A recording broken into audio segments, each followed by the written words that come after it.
Hey guys, it's Car Guy 11. My 2020 Supra just hit 3 years old, unbelievably. And today I wanted to go over some of the maintenance costs.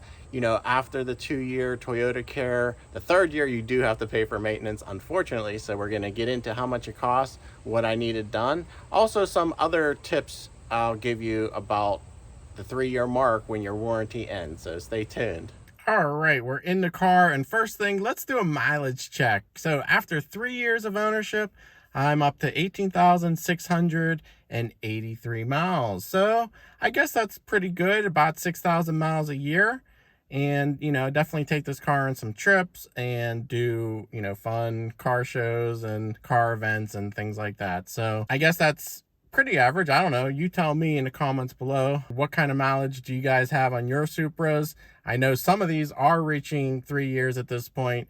I had a very early Supra. I think they came out in July of 19, and I got mine at the end of August of 2019. So pretty early one. Now, as far as the service goes, as you guys know, there are yearly oil changes required on the Supra, a year or 10,000 miles. I don't put 10,000 miles a year, so it's always falls to the calendar year.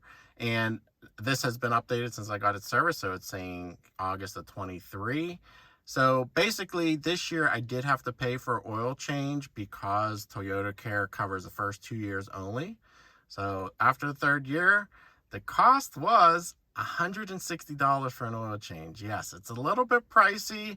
It is using synthetic oil, the 0W20 BMW oil. It's funny because it's actually more expensive than my Corvette, which uses 10 quarts of synthetic oil. So I think it's a little bit on the high side, but your dealer cost will vary. Now, the second thing I actually needed done was the brake fluid, and that is changed every 3 years. Well, it's actually every 2 years. As you can see here, it says 8/24. The first change is after 3 years when a car hits 3 years old. So a lot of people are wondering about that. It is DOT4 fluid. It does take on more moisture than DOT3. That's probably in a regular vehicle you have that you never change.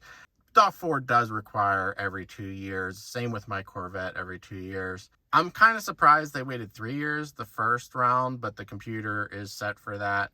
And then now it's every 2 years. They did use the BMW DOT4 fluid. It is a high performance fluid, and it cost $140 to flush the brakes, which, you know, isn't too bad, I don't think.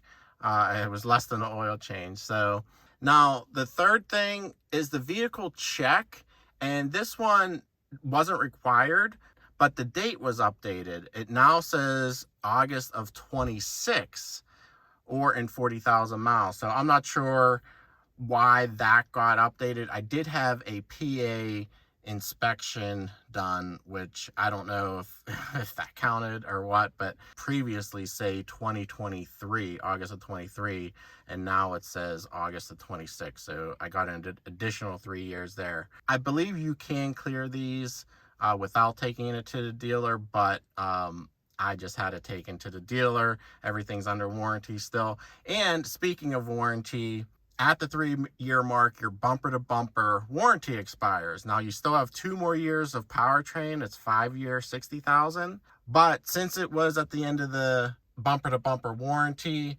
I did ask them to update the ECUs. Sometimes my CarPlay would randomly disconnect.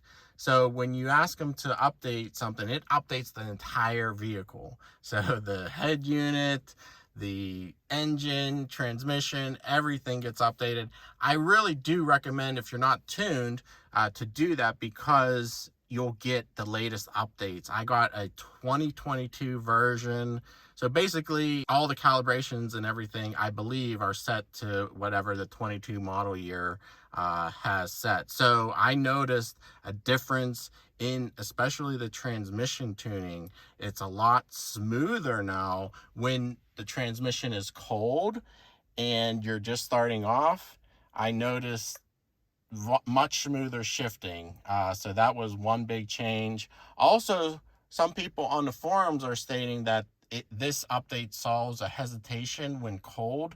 I haven't necessarily noticed that, but supposedly this update fixed that too. So it's free when you're under warranty, and I would recommend getting it. You'll have to complain about something for them to update it. And in my case, I use the CarPlay for them to update. Now, when they do updates on your car, unfortunately, you will lose all of your presets, including any beamer coding that you have done.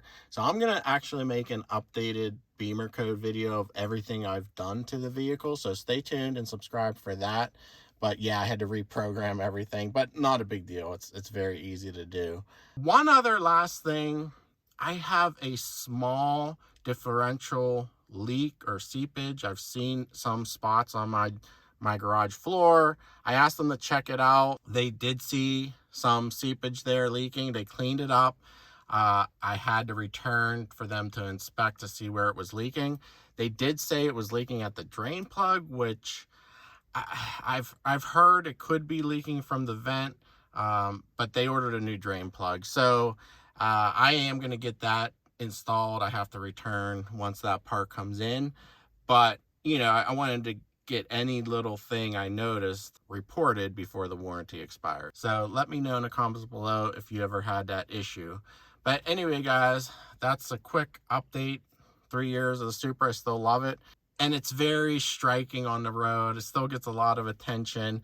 And they're starting to be a little bit more popular. I'm seeing a few on the roads now. We even have a little Supra group in Pittsburgh here, a few of us. So it's kind of cool. It's a little bit of a cult following car, and still really enjoying it. So hope you guys are enjoying your cars as well.